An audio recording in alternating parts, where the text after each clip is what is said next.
रात के 1 बज रहे थे। गहरे अंधेरे जंगल में अभिषेक तेजी से भागा चला जा रहा था। सूखे पत्ते उसके चेहरे से उड़ते हुए टकरा रहे थे। जंगल में भागते भागते अभिषेक के पैर लड़खड़ाने लगे थे, लेकिन वह बिना रुके भागता रहा। अभिषेक डर कर मारे बार बार पीछे की तरफ देख रहा था। इतने घने जंगल में उससे कुछ भी नहीं दिखाई दे रहा था।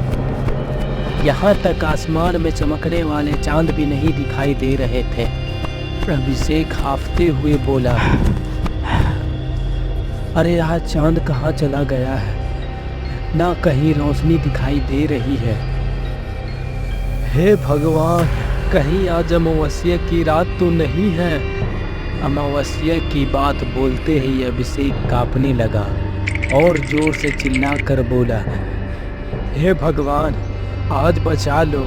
आज के बाद से मैं कभी किसी जंगल में नहीं जाऊंगा। अभिषेक की बात अभी पूरी भी नहीं हुई थी, तभी अचानक चारों तरफ तूफानी हवाएं चलने लगी। इतनी तेज कि अभिषेक को आगे बढ़ने में मुश्किल होने लगा। अभिषेक की आंखों में धूल और गर्दे पड़ने लगे। धूल पड़ने की वजह से उसकी आंखें बंद होने लगी।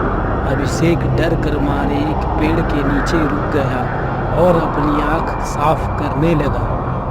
तभी उसकी नज़र पेड़ के ऊपर बैठे हुए चुड़ैल पर पड़ती है।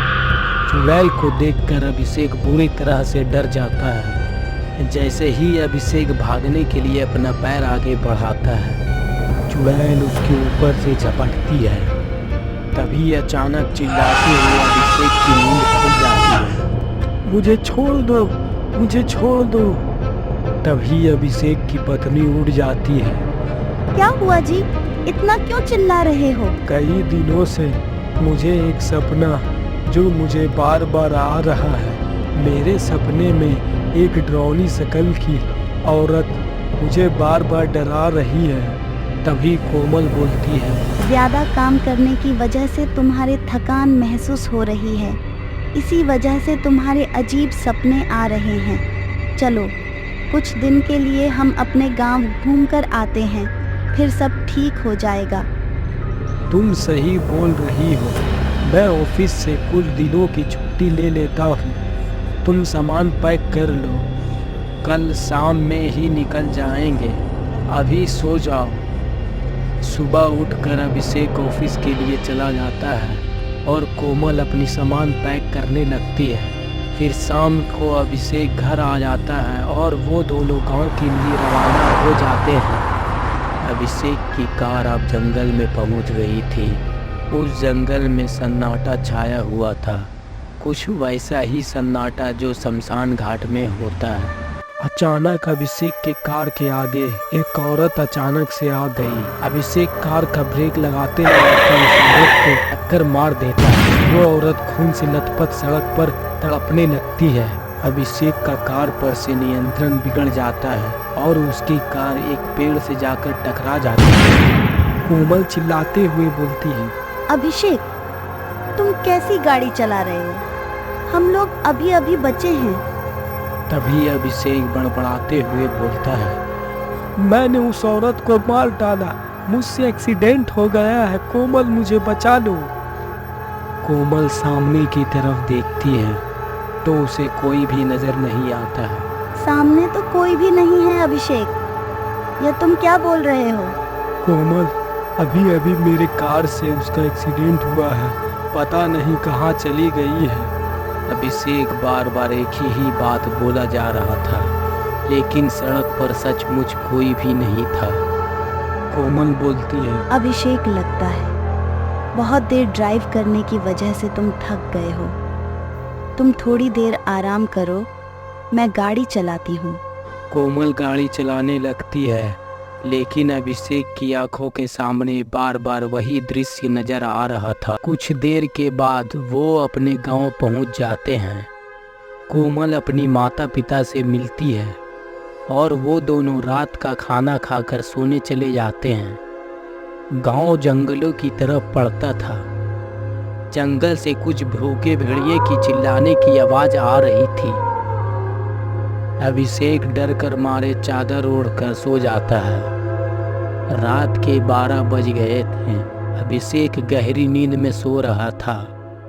अभिषेक की चादर नीचे की ओर सरकने लगती है। उसे ऐसा महसूस होता है कि कोई उसकी चादर खींच रही है। अभिषेक की नींद खुल जाती है और वह काफ़ी ज़्यादा डर जाता है। फिर वह डरते डरते अपना मोबाइल की लाइट ऑन करता है और अचानक से उठकर लाइट को सामने की तरफ करता है। तभी उसके सामने वही औरत बैठी हुई रहती है जिसे उसने अपनी कार से टक्कर मारी थी। यह देखकर अभिषेक की चीख निकल जाता है। अभिषेक की आवाज़ सुनकर सब घरवाले उसके कमरे में पहुंच जाते हैं। तभी कोमल पूछती है, तुम इतनी जोर से क्यों चिल्ला रहे हो अभिषेक? अभिषेक पूरी घटना बताता है। मेरे सपने में बार बार जो चुड़ैल आती थी उसी शक्ल की औरत को मैंने अपनी कार से टक्कर मारी थी और अब वो मुझे मार डालेगी, मुझे बचा लो। तभी कोमल की माँ बोलती है, मैं एक साधु को जानती हूँ जो बहुत पहुँचे हुए हैं। कल मैं तुम्हें उसके पास लेकर जाती हूँ। फिर सुबह होते ही वो लोग अभिषेक को लेकर उस साधु के पास जाते हैं। साधु अभिषेक को देखकर तुरंत बोलता है, तुम्हारे पीछे एक प्यासी चुड़ैल पड़ी है जो तुम्हारी खून को पीना चाहती है। तुम्हारा मरना निश्चित है। अभिषेक साधु के पैर में गिरकर रोने लगता है और बोलता है, बाबा मुझे बचा लो, मुझे बचा लो, मैं मरना नहीं चाहता हूँ। तभी साधु बोलता है, मैं तुम्हें एक तावीज़ देता हूँ जो तुम्हारी रक्षा करेगी, परंतु अगर तुमने इस तावीज़ को भूल से भी उतारा तो तुम्हारा मरना तय है। अभिषेक बोलता है, मैं इसे अपने गले से कभी नहीं उतारूंगा। फिर वो लोग तावीज़ लेकर घर चले आते हैं। अभिषेक और कोमल कुछ दिन गांव में ही रहते हैं। अभिषेक की डरावनी सपने आना बंद हो जाती है। फिर वो लोग गांव छोड़कर शहर के लिए रवाना हो जाते हैं और अपने घर आ जाते हैं। 2 महीने के बाद अभिषेक एक दिन नहाने के लिए जाता है।